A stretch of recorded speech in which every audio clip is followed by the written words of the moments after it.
ಧರ್ಮ ವಿಜಯದಲ್ಲಿ ಬೇರೆ ಬೇರೆ ಬೇರೆ ಬೇರೆ ರೀತಿಯ ತಿರುವುಗಳನ್ನು ಇದು ತೆಗೆದುಕೊಳ್ತಾ ಇದೆ. ಸುಜಾತಾ ಭಟ್ ವಿರುದ್ಧವಾಗಿ ಅವರ ಜೊತೆ ಇದ್ದವರೇ ಅನುಮಾನವನ್ನು ವ್ಯಕ್ತಪಡಿಸ್ತಾ ಇದ್ದಾರೆ.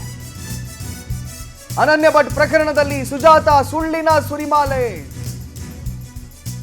ಸುಳ್ಳು ಬುರುಕಿ ಸುಜಾತಾ ವಿರುದ್ಧವೇ ಮಾತಾಡಿದ್ದಾರೆ. ಯಾರು? ಜಯಂತಿ ತಿಮರೋಡಿಯ ಬಲಗೈ ಬಂಟ. ಹೋರಾಟಗಾರರನ್ನ ಯಾಮಾರಿಸಿದ್ರ ಸುಜಾತಾ ಭಟ್ ಅನ್ನುವಂತ ಪ್ರಶ್ನೆ ಇದೀಗ ಮೂಡ್ತಾ ಇದೆ. 2 ವರ್ಷದ ಹಿಂದೆ ಜಯಂತಿ ಸಂಪರ್ಕಿಸಿದ್ರಂತೆ ಈ ಸುಜಾತಾ ಭಟ್. ಅನನ್ಯ ಭಟ್ ಕುರಿತು ಸುಜಾತಾ ಹೇಳಿದ್ದನ್ನೆಲ್ಲ ನಾನು ನಂಬಿದ್ದೆ ಅಂತ ಹೇಳಿ ಜಯಂತಿ ಹೇಳಿಕೆಯನ್ನು ಕೊಟ್ಟಿದ್ದಾರೆ. ಆಗ ಜಯಂತಿ ಕೂಡ ಸುಜಾತಾ ಭಟ್ ಬಳಿ ದಾಖಲೆ ಕೇಳಿದ್ರಂತೆ. ದಾಖಲೆ ಕೊಡುವುದಾಗಿ ಹೇಳಿ ಹಲವೆಡೆ ಈ ಸುಜಾತಾ ಭಟ್ ಜಯಂತಿಯನ್ನ ಕರೆದುಕೊಂಡು ಹೋಗಿದ್ಲು. ಗಂಭೀರ ವಿಷಯ ಇದು ಅಂತ ಹೇಳಿ ಮಹೇಶ್ ಶೆಟ್ಟಿ ನಿವಾಸದಲ್ಲೇ ಅವರಿಗೆ ಆಶ್ರಯವನ್ನು ಕೊಡಲಾಗಿತ್ತು. ಸಾಕ್ಷಿ ರಕ್ಷಣೆಯ ಹಿನ್ನೆಲೆಯಲ್ಲಿ ಉಳಿದುಕೊಳ್ಳಲು ಜಾಗ ಕೊಟ್ಟರು. ಇತ್ತೀಚೆಗೆ ಮಾಧ್ಯಮ ಸಂದರ್ಶನ ನೋಡಿದ್ರೆ ಸುಜಾತಾ ಬಗ್ಗೆ ನನಗೆ ಶಂಕೆ ಬರ್ತಾ ಇದೆ ಅಂತ ಹೇಳಿ ಜಯಂತಿ, ಯಾರು ಮಹೇಶ್ ಶೆಟ್ಟಿ ತಿಮರೋಡಿಯ ಪರಮಾಪ್ತ ಜಯಂತಿ ಈ ರೀತಿ ಹೇಳಿಕೆಯನ್ನು ಕೊಟ್ಟಿರುವಂಥದ್ದು. ಸುಜಾತಾ ಭಟ್ ಬಗ್ಗೆ ನನಗೆ ಅನುಮಾನ ಬರ್ತಾ ಇದೆಯಂತ.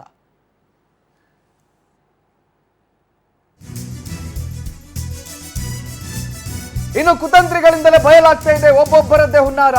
ಅವರವ್ರ ನಡುವಿನಲ್ಲೇ ಈಗ ಕಿತ್ತಾಟ ಆರಂಭ ಆಗಿದೆ. ಸುಜಾತಾ ಭಟ್ ಪೋಷಿಸಿದ್ದಂತ ತಂಡವಿಂದಲೇ ಈಗ ಅಪಸ್ವರ. ಇವತ್ತು ಸುಜಾತಾಗೆ ಆದಗತಿ, ನಾಳೆ ಅನಾಮಿಕನಿಗೂ ಆಗಬಹುದು, ಖಂಡಿತ ಆಗುತ್ತೆ. ಸುಳ್ಳಿನ ಅಂತೆ ಕಂತೆ ಸಂತೆ ಸೃಷ್ಟಿಕರ್ತರಿಗೆ ಕಾದಿದೆ ಸಂಕಷ್ಟ. ಒಬ್ಬರಾದ ನಂತರ ಒಬ್ಬರು ಕುತಂತ್ರಿಗಳಲ್ಲೇ ಮೂಡುತ್ತಾ ಒಡಕು. ಇವರೆಲ್ಲರೂ ಕೂಡ ಒಗ್ಗಟ್ಟಿಗೆ ಹೊರಟಿದ್ರಲ್ಲ, ಒಗ್ಗಟ್ಟಾಗಿ ಇಡೀ ಧರ್ಮಸ್ಥಳವನ್ನ ನಾಶ ಮಾಡ್ತೀವಿ, ಧರ್ಮಸ್ಥಳ ದೇವಸ್ಥಾನದ ಮೇಲಿರುವಂತಹ ಭಕ್ತಿ ಶ್ರದ್ಧೆಯನ್ನ ಕಡಿಮೆ ಮಾಡ್ತೀವಿ, ಕಾವಂದರ ಮುಖವಾಡಗಳನ್ನ ಕಳ್ತೀವಿ, ಹಿಂಗೆಲ್ಲ ಹೇಳ್ಕೊಂಡು ಹೊರಟಿದ್ರಲ್ಲ, ಈಗ ಇವ್ರ ನಡುವಿನಲ್ಲೇ ಕಿತ್ತಾಟವನ್ನು ಮಾಡ್ಕೊಳ್ತಾ ಇದ್ದಾರೆ. ಸುಜಾತಾ ಭಟ್ ಮೇಲೆ ಅನುಮಾನವನ್ನು ವ್ಯಕ್ತಪಡಿಸ್ತಿದ್ದಾರೆ. ಯಾರು?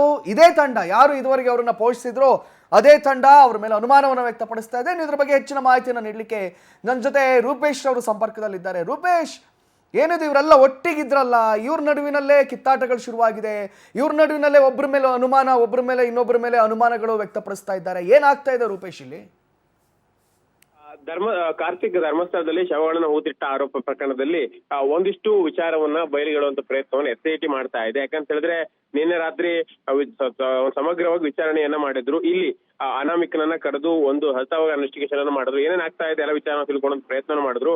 ಅದೇ ರೀತಿಯಾಗಿ ಬುರುಡೆಯನ್ನ ತಂದು ಕೊಟ್ಟಿದ್ದ, ಆ ಬುರುಡೆಗೆ ಸಂಬಂಧಪಟ್ಟಂತೆ ಎಲ್ಲಿಂದ ತಂದ್ರು, ಹೇಗೆ ತಂದ್ರು, ಯಾಕೆ ತಂದ್ರು, ಎಲ್ಲಾ ವಿಚಾರ ಸಂಬಂಧಪಟ್ಟಂತೆ ಒಂದಿಷ್ಟು ಸಮಗ್ರವಾಗಿ ಒಂದು ತನಿಖೆಯನ್ನ ಮಾಡಲಾಗ್ತದೆ ಒಂದು ಕಡೆ. ಆದ್ರೆ ಮತ್ತೊಂದು ಅನನ್ಯ ಭಟ್ ಕೂಡ ಇದೇ SIT ಮುಂದೆ ಇದೆ. ಹೀಗಾಗಿ ಇಲ್ಲಿ ಅನನ್ಯ ಭಟ್ ಕ್ರೆಡಿಬಿಲಿಟಿ ಬಗ್ಗೆ ಒಂದು ಚರ್ಚೆಗಳಾಗ್ತಾ ಇದೆ. ಯಾಕಂದ್ರೆ ದಿನಕ್ಕೊಂದು ತಿರುಗಳು ಕೊಡ್ತಾ ಇದ್ದಾರೆ. ಅದೇ ರೀತಿಯಾಗಿ ಅವಳು ಇಲ್ಲಿ ಅಂದ್ರೆ ಒಂದು ಫೋಟೋವನ್ನು ವೈರಲ್ ಮಾಡಿದ್ದು, ಅದು ಕೂಡ ವಾಸಂತಿ ಅನ್ನೋ ವಿಚಾರ ಬಯಲಿಗೆ ಬರ್ತಾ ಇದೆ.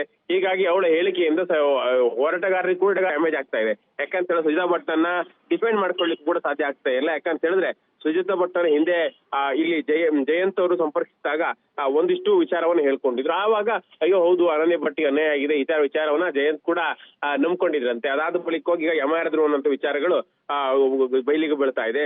ಹೀಗಾಗಿ ಸುಜಾತಾ ಭಟ್ ಮೇಲೆ ಹೋರಾಟಗಾರರು ಕೂಡ ಶಂಕೆಯನ್ನು ವ್ಯಕ್ತಪಡಿಸಿದ್ದಾರೆ. ಯಾಕಂತ ಹೇಳಿದ್ರೆ ಮೊನ್ನೆ ಒಂದು ವಿಚಾರವನ್ನು ಮಾತಾಡ್ತಾ ಮತ್ತೊಂದು ವಿಚಾರ ಕದ್ರಿ ಮಂಜುನಾಥನ್ಗೂ ಧರ್ಮಸ್ಥಳಕ್ಕೂ ಲಿಂಕ್ ಮಾಡೋ ಪ್ರಯತ್ನಗಳಾಯ್ತು. ಎಲ್ಲಾ ವಿಚಾರ ನೋಡಿದ್ರೆ ಇವಳು ಆ ಹೇಳಿಕೆಗಳಿಗೆ ಡಿಪೆಂಡ್ ಮಾಡ್ಕೊಳ್ತಾ ಇಲ್ಲ. ಅದೇ ರೀತಿಯಾಗಿ ಬೇರೆ ಬೇರೆ ವಿಚಾರವನ್ನು ಕೂಡ ಪ್ರಸ್ತಾಪ